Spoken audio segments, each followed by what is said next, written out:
On today's show, we'll drag the US into fascism. Yes, that's what this episode is about. The show is Mohr About.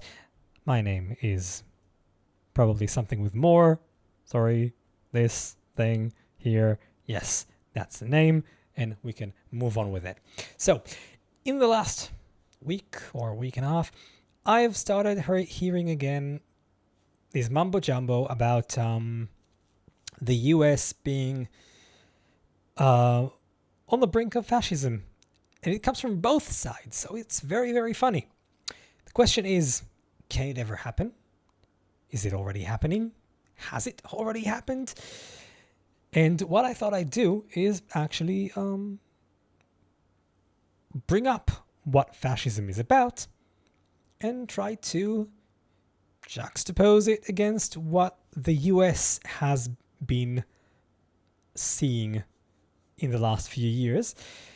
And so I asked my AI friend what fascism is about, and I checked that it made a nice job of summarizing it. And let's go over what fascism includes. Okay?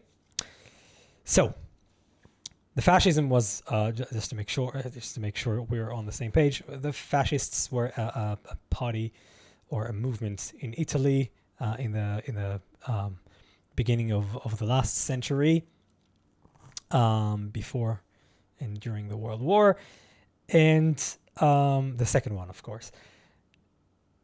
And the leader was called Mussolini. He was very vicious and cruel and controlled Italy like a psychopath teacher controls first graders, and we'll see how he did it now. So, according to my AI friend, Benito Mussolini used several tactics, the first of which being a one-party state. They consolidated all power, eliminated multi-party democracy, and made fascism the sole legal political movement in the country.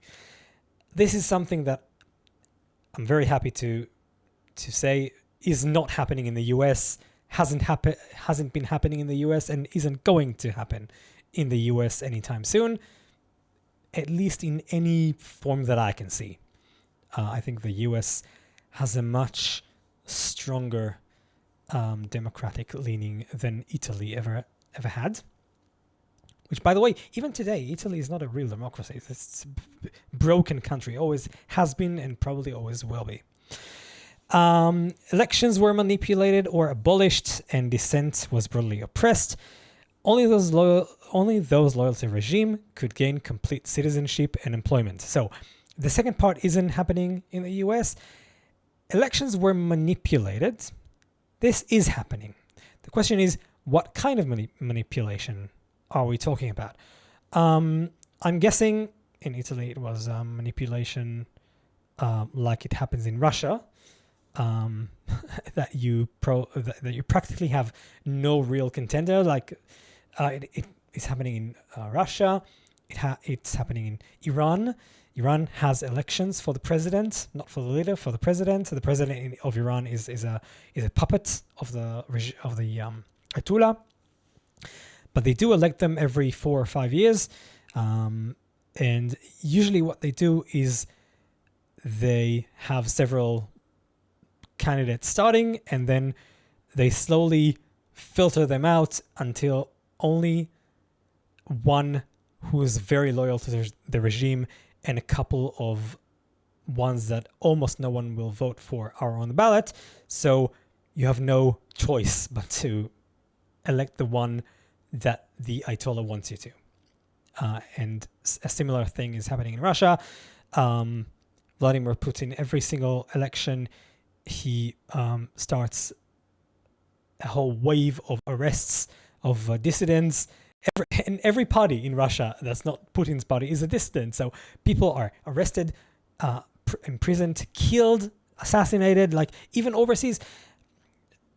I mean, if you watch this show, I assume you know about Russian assassinations in the last 20 years. It's it's a vicious thing. I'm not going to go into it in this episode because I want to keep it relatively short. So that kind of election manipulation isn't happening in the US. What is happening in the US is votes being cast in shoddy ways and election laws being changed in sneaky ways to make sure the right party will win your state. Even redistricting, which is happening right now in the news, which is on the news right now, this very week. Again, it is legal. I'm not saying it's not, but it's a way to eventually manipulate the election in the way you want it to. Is it bad? I don't know, but it is a way of election manipulation, and it is happening. So there are election manipulations happening in the US too. The question is if you can draw a clear red line between manipulations that a democracy can withstand and those that make it no longer a democracy. And it's a very, very fine line. So good luck with that. His next tactic, authoritarian rule and cult of leadership. And this will be interesting.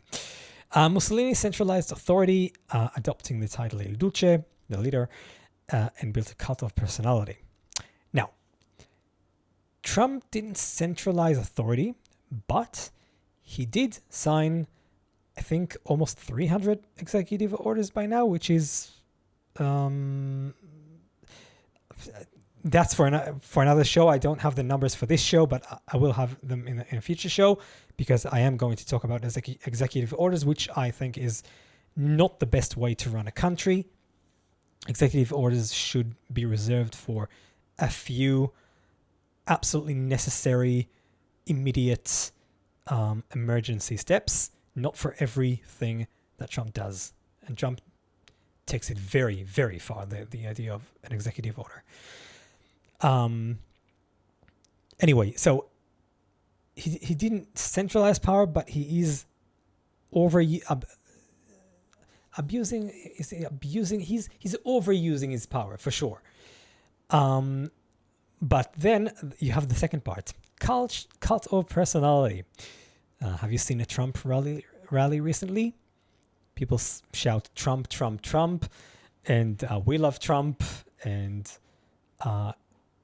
we'll get to that a little later, what happens to those who don't. And they sell merchandise. He has his own media communications service, Truth Social, for the select believers. And there is a cult of personality around Trump. Did he make it that way, or did it just happen? I don't know, but it is a dangerous thing, because it can get you to a point where, and I'll get to that too, people being absolutely unable to see his regime and his actions in a wide angle lens and looking at the whole picture. So, charismatic leadership and obedience to the state were promoted, emphasizing the motto, believe, obey, fight, fight, fight. I added the last two fights. The original was believe, obey, fight. But you see, it has a resemblance to what Trump is doing. And the first part mainly resembles the last democratic regimes, obedience to the state. But it is kind of being promoted now, just in the other direction. It is right now not anywhere near fascism boundaries, but it may lead there if you're not careful. So beware, that is something that is part of fascism. Extreme nationalism and militarism. The regime glorified the Italian nation, reclaimed elements of ancient Rome, and promoted the new man ideal of self-sacrifice for Italy. Glorifying the nation is something that is happening in the US by the current regime. Is it bad? I personally don't think so. But again, the fact I like the current way it's being done doesn't mean it's good per se. It can get to the wrong place if you go too far with it.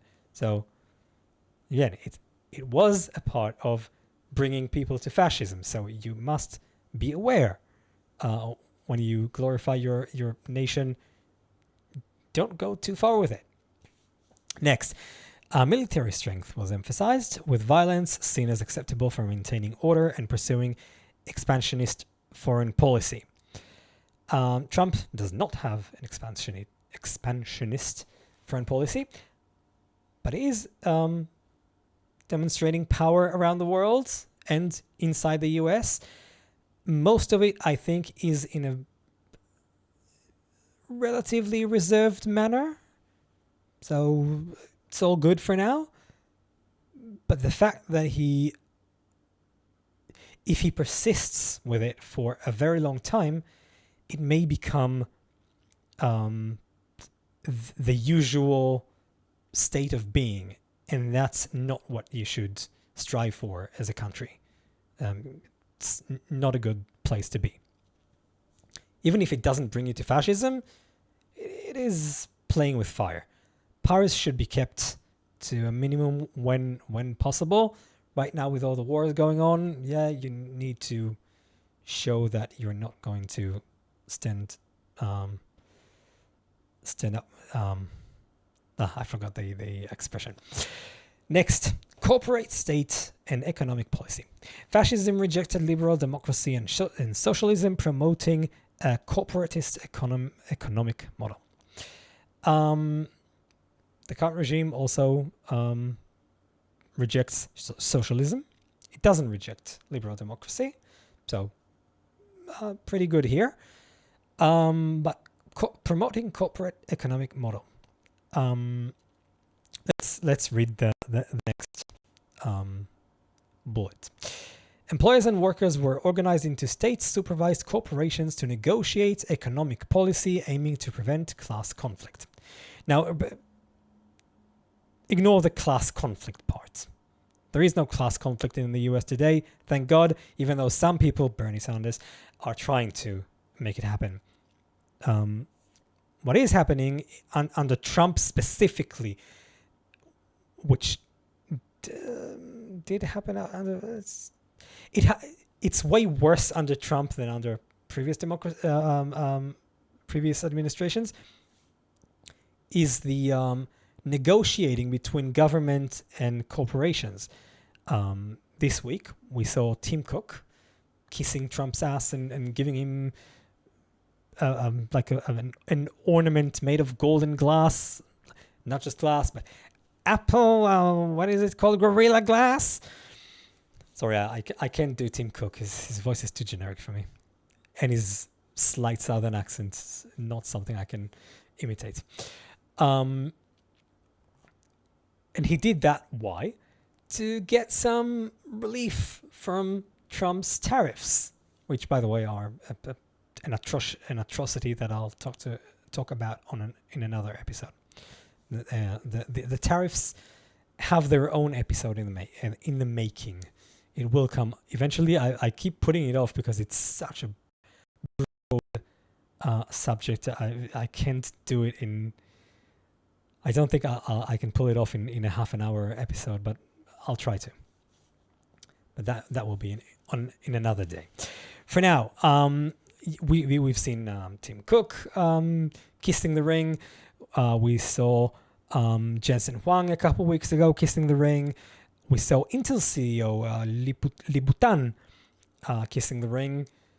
And why? I mean, Trump said he should resign.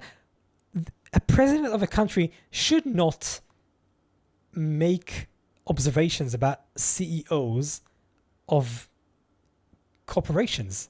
It's not his job and it's not in his power. It's a corporation. They have a board.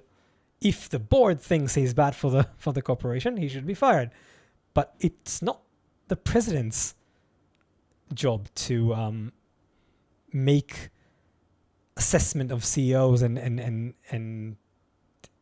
employment recommendations. It's absolutely not. But he is doing it. And why? He's doing everything to extort companies to do his bidding, which is bringing back production to the US. Is the goal bad? No. Is the way he is striving for it bad? Absolutely. There are other, more democratic, legal and moral ways to do it. In Israel, what we did is we have a pretty high business tax, and we gave big high-tech employers like Intel exemptions. They don't have to pay that tax, or sometimes we even gave them money, handouts, to build the factories in Kiryat Gat, which make probably most of your processors in your computers. Which, by the way, I don't like that either. I think the tax should be kept to a minimum and everyone should pay the same. But since you're trying to motivate companies to do business with your country, it's legal, it's moral. As unfair as it is to the real average business in Israel, that's another issue. But that's way more legal and moral than what Trump is doing, extorting CEOs to come kiss his ring and pay for dinners in his own house. This is corruption. This is how it begins. This is not how it ends. It ends very badly. It ends in fascism. This is fascism.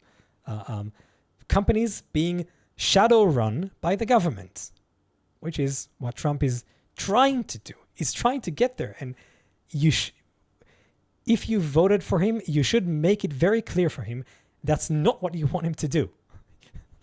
He can fulfill his promise of having more production in the US in other ways. He doesn't have to go that route. Next. Where was I? Suppression of opposition. The regime employed the black shirts and the OVRA to terrorize and eliminate political opponents through surveillance, imprisonment, and violence. That doesn't happen in the US today, as far as I'm aware. But there is online trolling, which is going a bit too far a lot of times. Keep it in your pants, as they say. You're in power now, but one day you won't be. And whatever you do now, the other side can do to you next time they're in power. So if you want to make it clear to the opposition that they lost, you can do it in ways that don't include suing media outlets. Trump shouldn't sue media outlets for every possible reason he can find. Some of his lawsuits are fine. What's the word for it? When a media outlet lies on purpose about you, sue them. Defamation is fine, but suing for comedy, mocking,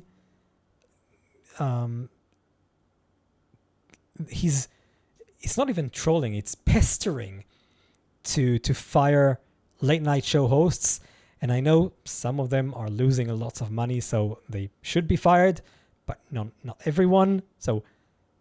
And it's the network's choice. The president shouldn't care what's on TV. It's not his business. And definitely not his job. So this is it's a scare tactic that I would prefer seeing Trump distancing himself from. It's not something the democracy needs. Absolutely not. In democracy, you have the people elected Trump, the people don't like those channels, they can watch something else until that channel, well, I think if you live in the US, you are probably aware of how many mergers and acquisitions happened in the media field in the last few years. It's crazy. Like, for example, the spin-off, the Spinco, where does it come from? CBS, I think. And they split their operations from the news and the entertainment. And Disney has started distancing itself from news a bit. And the main thing was Warner Brothers Discovery. They merged, then changed the name, they're changed it again, now they're spinning everything off, and they're splitting again, and they want to delete every online clue that they ever were one company. It's so funny to see. It's a whole shebang. It's the media panic in the last few years is very clear, and this is a good thing. It shows you people are choosing to opt out of that old school media that should have been objective but never was. Should have been. I said should have been. Claimed to be. It's not. There's no. There's no definition of media that says it must be objective. But they built their trust with the audience claiming they were, which they never were.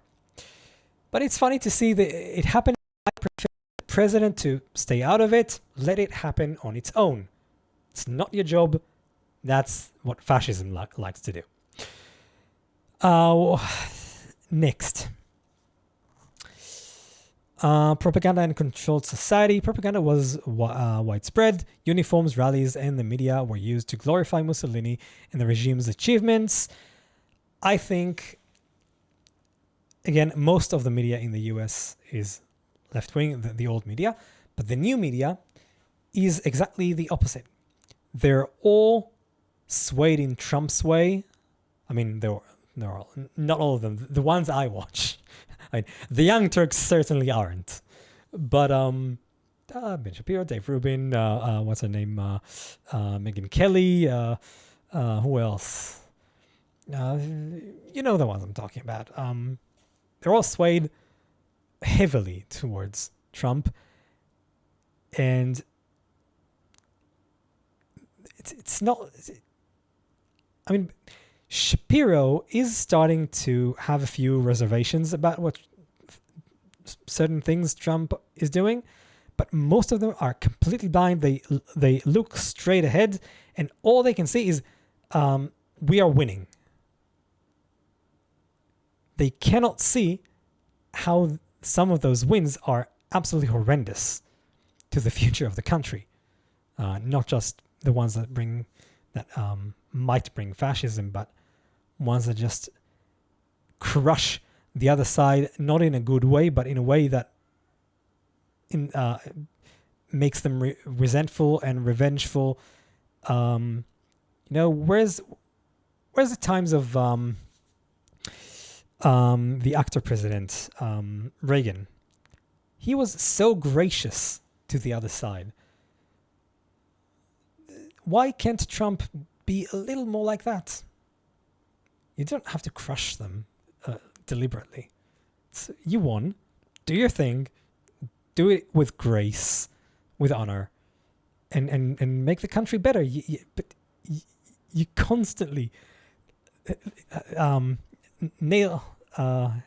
What's the expression? Bang the hammer on the nail or something. Why? It doesn't add anything to your regime, to your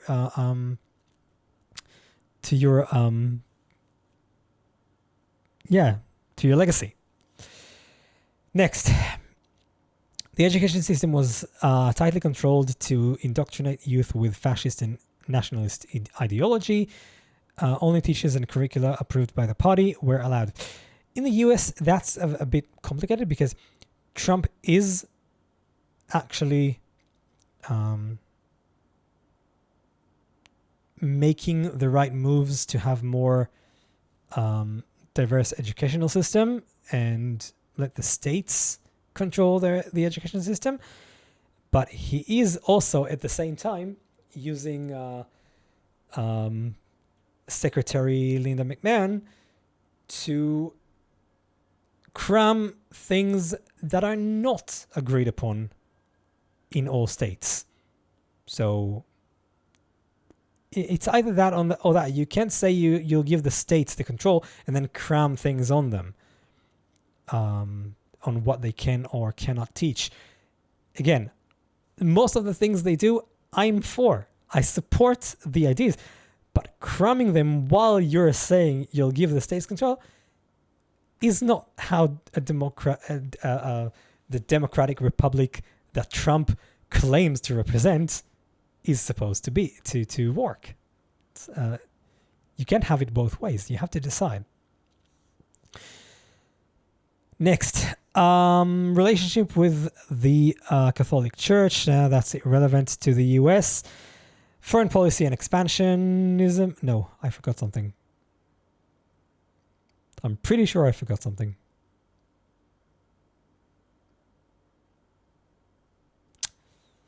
What did I forget?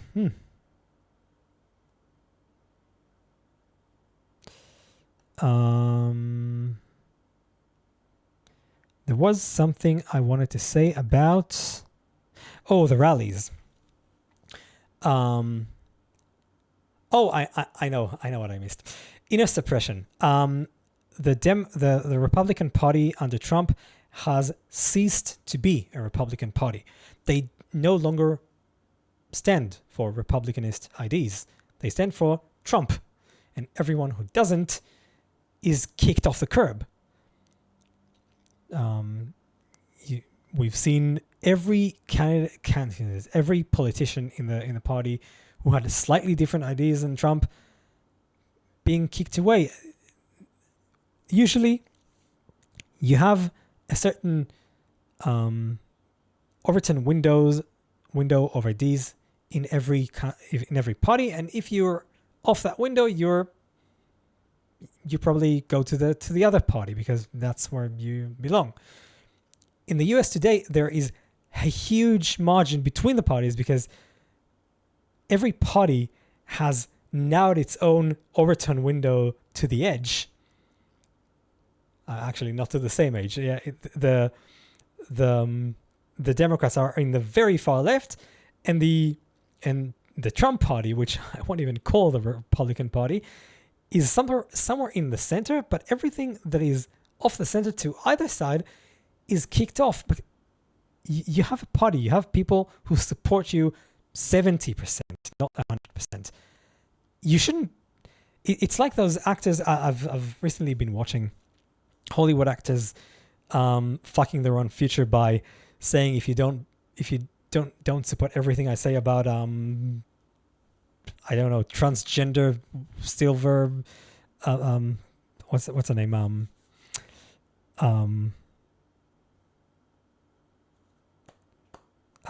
Rachel Zegler. What's the name of the character she played?